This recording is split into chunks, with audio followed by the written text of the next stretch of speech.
And Republicans on the House Rules Committee tweeted this: President Biden is looking to any action but the right one. The solution is not new taxes on U.S. energy. It's not tapping our emergency reserve. It's more American-made energy. All right, for more on this, let's bring in ranking member of the House Oversight Committee, Kentucky Congressman James Comer. Congressman, welcome back to the show. Yesterday, President Biden announced that he is tapping into our emergency oil reserves, the most we've ever had, tapped from that. Top energy experts have warned that this won't make an impact, and it's only a short-term solution to a long-term problem.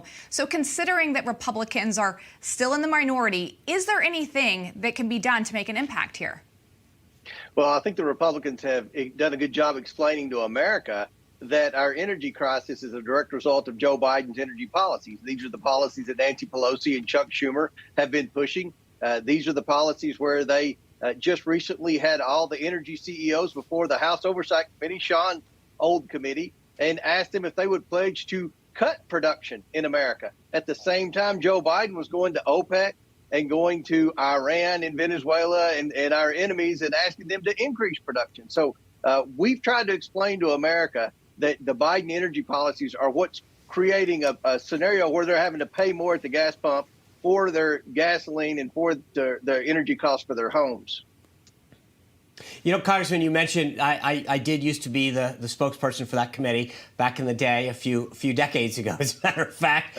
We talked to your colleague Jim Jordan yesterday about the effort to get a special counsel named to look into this Hunter Biden situation. And I was thinking back to the Trump years, right? You had a Republican president and a Republican Congress, and yet the Department of Justice, the Attorney General, actually the Deputy Attorney General, did name a special counsel, Robert Mueller, right? And what I was thinking about was it was largely the media pressure that forced that to occur.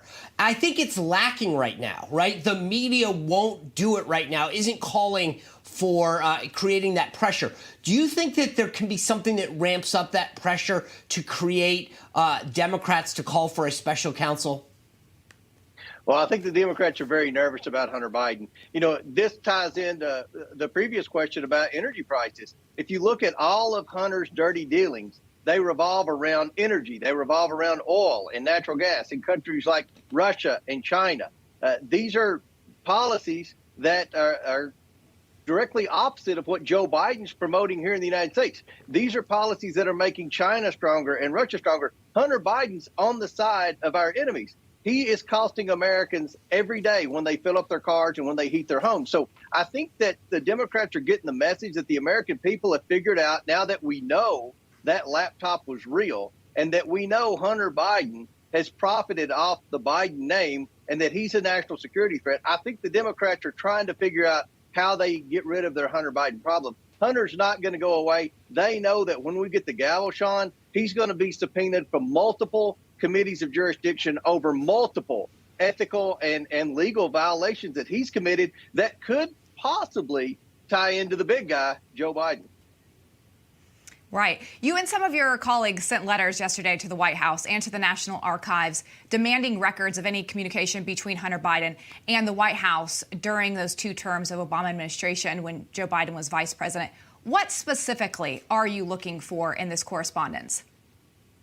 Well, we want to see exactly the communications that conspired between Hunter Biden and Obama administration officials. Was Hunter Biden trying to get meetings set up with different people in the Obama administration? This is the ask that we have, because we believe that Hunter Biden set up meetings with some of these companies who he was paid from these foreign nationals. That's very illegal. It's very unethical.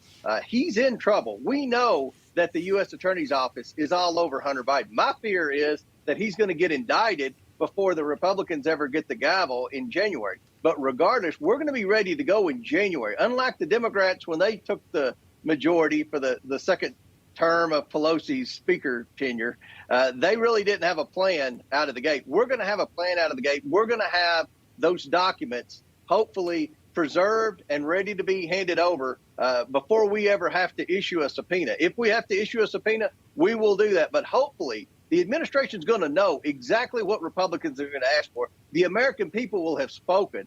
that they're sick and tired of the Biden administration policies, all the crises, the energy crises, the border crises, the inflation crises, the education crises.